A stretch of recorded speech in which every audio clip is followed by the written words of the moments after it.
এক সময়ের কথা, বাংলাদেশের একটি ছোট গ্রাম ছিল সবুজে ঘেরা। গ্রামের মানুষ গরু পালন করে দুধ বিক্রি করত।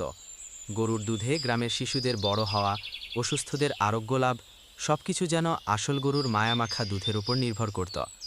একদিন শহর থেকে একজন ব্যবসায়ী গ্রামে এলেন।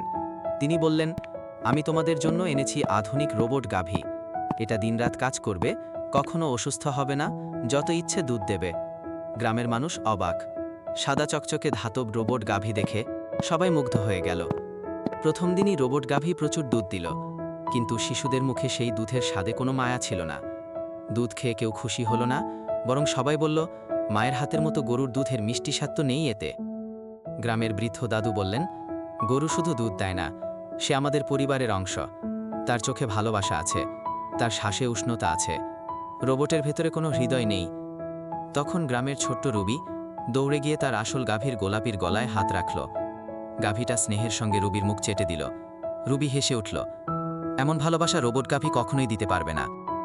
শেষে সবাই মিলে ঠিক করল, তারা আসল গাভীগুলোকেই যত্ন করবে।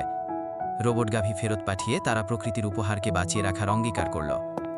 শিক্ষা: প্রযুক্তি যতই উন্নত হোক, প্রকৃতির মায়া ভালোবাসার বিকল্প নেই। আমাদের প্রকৃতিকে ভালোবাসতে হবে এবং তাকে যত্নে রাখতে হবে।